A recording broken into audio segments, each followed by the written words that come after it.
Hello and welcome along to another episode of this FM19 story, The Head Coach with me, Daniel. It's season 12, episode 6, and today we're back after the winter break for an Italian Cup semi-final as we go away to second place Inter Milan in the first leg looking to reach the final. We're coming up against Slaven Bilic again today, and hopefully it will be a bit more exciting than the last time we met where it was a boring 0-0 draw. But it's all about seeing all the competitions. We may only be in Italy one season, and if we can win this one as well as the league, it would be a brilliant domestic double while we were here. We've also got the Champions League coming up to worry about. We've drawn one of the best sides in Europe in that one, so we'll probably show the second leg from that next time out, just to give as much variety as possible. But first, let's go and have a look at the transfers to see what happened in the January window. We did have a few offers for players, but not much going on really. Tanguy Ndombele's agreed a transfer to Monaco on a free deal in the summer. It'll be a big burden off the wage bill for a player that's unhappy and hasn't played much, but we have got to put up with him for the rest of this year.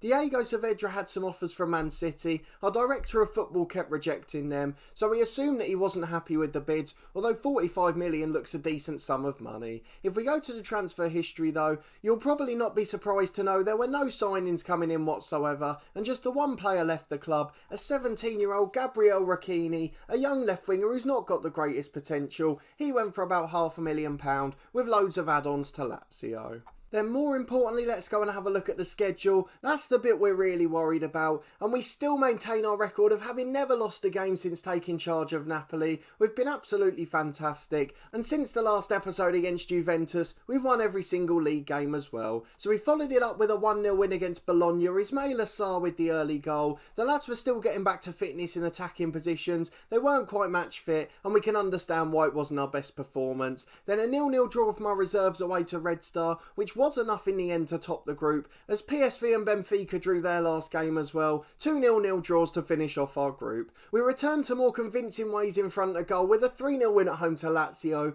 Ismail Assar with a brace and Gerardo got one as well. Before a thumping 5-1 Italian Cup first round win, Ndombele even got a goal in that one, as did Aranya, a brace for Lima, the right back, 2 brilliant goals from him, and Bernard Martin even scored one late on as well, so it certainly was a very good game for us. Then away to Atlanta we had a hero again. Bernard Martin came off the bench. He was the only penalty taker when we won it. We were 1-0 down with 10 minutes to go. He had a penalty rating of 11. Everyone else was 6 or below, and I thought I'm just going to have to let him take it, and hopefully he won't do the same as last season at Newcastle. He put it into the bottom corner. He became a hero again, and then Diogo late nicked it in the 94th minute. We couldn't have asked for much more from that game. Then a 1-0 win on Boxing Day, this time away to AC Milan. Ivan Chan, the right back, with a goal there. And then 3 days later, the same score at home to Empoli, and look who did it, Bernard Martin, a 90th minute hero. He certainly is becoming a superstar now. Into January, and we played our Italian Cup quarter-final at home to the same opponent, Empoli again, a 2-0 win this time, an own goal and an Ismail Assar strike, sandwiched by a red card for the away side. And then after a friendly in the winter break, we return with a thumping 4-0 win against Chievo, Gerardo and Gaucho with a brace apiece, before a 4-1 win away to Sampdoria. We were 1-0 down at half-time. Ismail Assar got us back on terms on the hour mark before a Gerardo brace and a Courtenovis goal wrapped up a comfortable victory. So we've got Inter Milan in the first of a 2-legged semi-final today. We were right, it's just 4 rounds from the first round to the final. And then we've got our Champions League knockout game against Lille, which doesn't seem like the toughest of challenges, but they're probably the only side outside Spain and Germany at the moment that we'd be willing to take the job for next summer. They've got one of the best sides in world football, littered with world-class talents, by far the best side in France. They've got Pedro, who's a Ballon d'Or nominee quite regularly. He's an absolutely elite striker, having come through at Real Madrid, and they've got plenty of other Spaniards worth 70 million quid, so they seem to be doing pretty well for themselves. It's a club we'd be certainly interested in managing, although we would like to avoid the French league if possible. Just a personal preference, but I guess I'm basing that on real life, rather than how competitive it is in this game. As well as those two competitions, we have got a really difficult month coming up in Serie A, so it is going to be quite important as to whether we can win the league or not. We've got Roma and Fiorentina coming up later in the month, two sides that are pretty good on paper. Roma are up in 5th place, whereas Fiorentina have had a disappointing season, but are only 1 win away from 9th.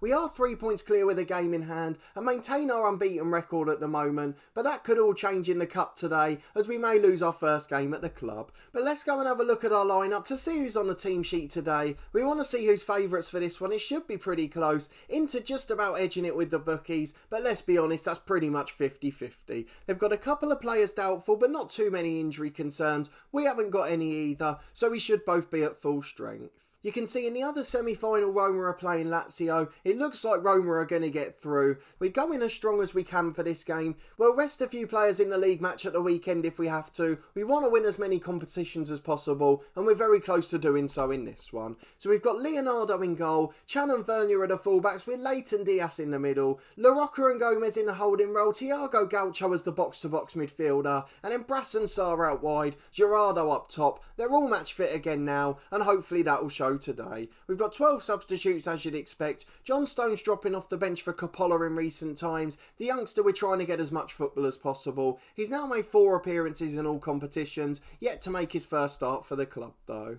So after a very quiet mid-season and our director of football not doing much in the transfer market, we're working with the same squad for the rest of the season. Thiago Gaucho's still unhappy. He has been a little better since the mid-season break, obviously getting a brace in that first game, but with a low morale he's still going to be inconsistent and he still has plenty of poor games. But let's get into the match, see if we can get the result in the first leg. We may have to go defensive later on just to try and wrap up a draw for the home leg. It's a 4-2-3-1 for Inter then, a pretty attacking formation from them. They've got a real player on the left wing, Davis is his name. He seems to be a key player for them. Alfonso Davis, a Canadian left winger. Where is he in real life at the moment? He's a youngster at Bayern Munich, so he must have been a pretty good talent, and it seems he's reached his potential in this one. There's a few other real players as well, but we're not going to dwell on that too much. We only played Inter 2 episodes ago, so we know their side pretty well. Let's go and talk to the boys and tell them to prove a point. Zoltlo seems to go for the same team talk every single time. Maybe he just doesn't know what any of the others mean. He is a German trying to speak Italian after all. The lads seem motivated, so let's get into the tunnel interview and hopefully we'll be asked some sensible questions. We're in very good form, as are they, and hopefully we'll both be able to put on a show and really please the fans after our bore fest last time out. It's Ruben Diaz at the back from the centre kick and La Rocca brings it inside. It doesn't seem to be a quick tempo to start with and the highlight ends with a score 0-0. It's Chan with a throw into Thiago Gaucho, that's behind him and we have to build from the back. Diogo late finds Gomez. Claudio Gomez with a long ball out to the right to Diogo Brass, in towards Sarr, he gets a foot on it. It looked like the fullback missed it and Sarr volleys it straight at the keeper. 0-0 with 5 minutes gone. Nearly 20 minutes gone, it remains 0-0, not much to worry about, although Inter have managed 5 shots off camera, maybe something that should concern us, but they obviously weren't worthy of a highlight, so maybe it's not so bad. That apprehensive mentality's come back for Thiago Gaucho. Again, that's the problem with his low morale. We had a warning to close someone down there, so let's go and do that, and then get back to the highlight. It's Valentin to Salimi and now Davis on the left. We looked at him pre-match and know he's a good player, so we can only assume there's similar quality around him. Donnarumma charges forward into the box. It's blocked back to Salimi. He beats a man and it's into the side netting. We have a goal kick, even though it looked like Leonardo got a hand to that, but I'm certainly not going to complain. It's Brass with the ball from the throw-in. He gets it back to Gomez. Gomez on the edge of the box to Vernier. There's 2 men on the edge if we can find them, but it's a poor cross and it's easily cleared away. La Rocca's beaten to it by the Inter striker, and now they've got a 4-on-3 on the counter. It's switched to Donnarumma. The fullback hasn't made it. What a tackle that was. Diogo late gets back. It's superb defending, and the experienced Portuguese with a fantastic tackle. It's Inter on the left-hand side for Davis, and then Thomas switches it to Donnarumma. He comes into the box and he's got a chance to shoot. It's a good block by Diaz though. The 2 Portuguese centre-halves making fantastic challenges all around, and it's now a corner we've got to defend. Donnarumma delivers to the back post, Leonardo with safe hands, and with 10 minutes to the break, it remains goalless here at Inter. It's a corner for Inter, just the last kick of the half. It's into the back post for Leonardo, and I'm not quite sure why we saw that bit, although it's a very risky one too with Ruben Diaz, and it's cleared away as far as La Rocca. Brass is coming forward on the right and he's giving it away. So far I'm not sure why we've seen this highlight. It's been a very strange one indeed, although Inter are coming forward now with Davis, into the box unopposed, hits the post and it's been cleared by Chan, and it is going to be 0-0 at the break, but Inter Milan have certainly had the better of this one. We're lucky to go in level, but we're not not going to complain as we stay in the tie. Let's go and talk to the boys then. Inter dominated the game. Both managed 2 shots on target, but Inter with 10 shots, us with just 3. We're going to tell the lads to prove a point, get back into the second half, and hope we get a slightly improved performance, though Thiago Gaucho seems to be struggling. A bit of a weird split screen for the highlight there, as we come back for Donnarumma to take a corner on the right. He gets it to the edge to Toma, shoots, and Leonardo tips it over the bar. Brilliant save by the Brazilian keeper, and hopefully he'll deal with the corner as well.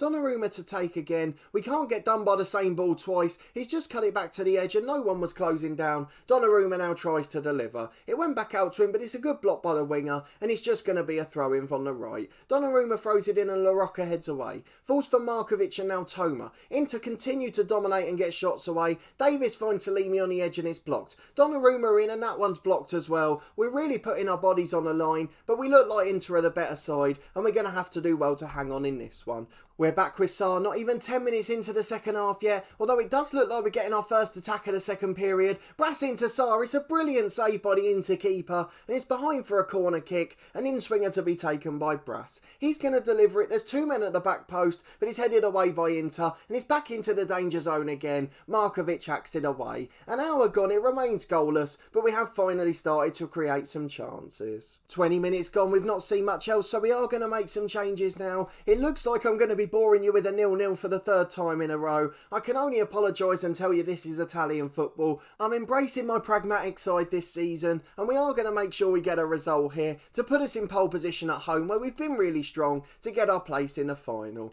Courtinovis is going to come on in central midfield. He'll go to an advanced playmaker on attack just to give us a little bit more going forward. Gerardo's going to be replaced by Bernard Martin, who's been a hero in recent weeks, and Chan's been booked so we're not going to take a risk. Conrad Lima's going to come on for him. The experienced fullback's already got a brace in this competition. Let's see if he can do it again today. Just over 15 minutes remaining and it remains goalless here, but I'm sure there'll be a couple more chances yet. 5 minutes to go. I can see Daniel Arzani's come on for Inter. He's the man we've got to watch with 10 to go. We know how good he can be from Newcastle as we have a long free kick hoisted into the box, but it wasn't really causing any trouble. It was pretty aimless and just a hit and hope. But Courtinovis has put Sarr in and that's a smash and grab on the counter. Although we've had more shots on target, Inter have had the territory and dominated this game, but what a through ball that was from Courtinovis. Brilliant off the bench from the playmaker. Ismaila Sarr continues his brilliant goal scoring form, and now with 3 minutes of stoppage time, we're just going to see out this highlight. You know I've got the superstition, I never pause it during a highlight, so we're just going to go back and see it first, and then we'll make our tactical changes.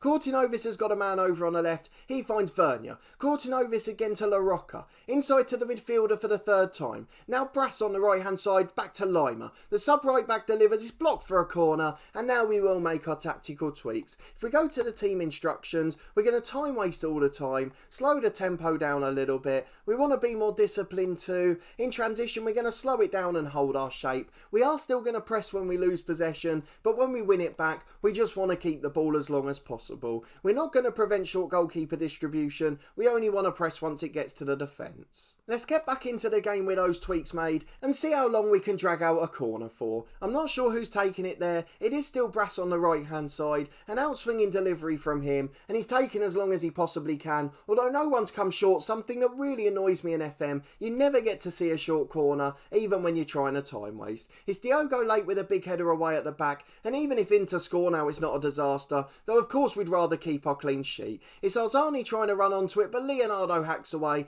well dealt with by Vernier the left back, although Inter are back in again now. Vernier heads away for a second time, Foglio shoots and Vernier blocks for the 3rd. We're going to pause it very quickly now, just to drop Lima to a support duty, as I saw him get caught out in behind there. We're going to do the same with Courtinovis and Sarr. We just want to make sure we keep a shape, and Bernard Martin can stay up front on his own. Inter have a throw in on the right, just under a minute of stoppage time to go. Markovic is going to take it to Foglio. Sarr's closing him down, but it's into the box. The 2 big centre-halves head away again. This time I think it was Ruben Diaz, though it's fallen to Salimi and Calidio. Good block, it's hit the post. I thought it was a save for a moment, but it's off the post and hacked away. It's an Inter Milan throw-in, and what a chance that was at the end for them. They've hit the woodwork twice, so they may feel hard done by, but in the end, if we nick the 1-0, we'll certainly be happy with the result. Vernier at left-back had a brilliant game. The 2 centre-halves were monumental again. They're just man mountains in the box, head away everything that comes in there. They've been absolutely fantastic, and then Ismail Assar with the quality winner after the brilliant pass from the sub Kortinovis. A fantastic first leg victory, and surely now we're favourites to make it to the final. Let's go and tell the lads they were absolutely brilliant. Well done for a good win, and hopefully we can keep them on side ahead of a big month in both the Champions League and this competition, as well as our league campaign, of course. 2 trophies definitely on the cards domestically, and if we could compete for the Champions League, that would be an absolute miracle as well. Let's go and see what the media have said about the game, as the lads have all reacted well to that.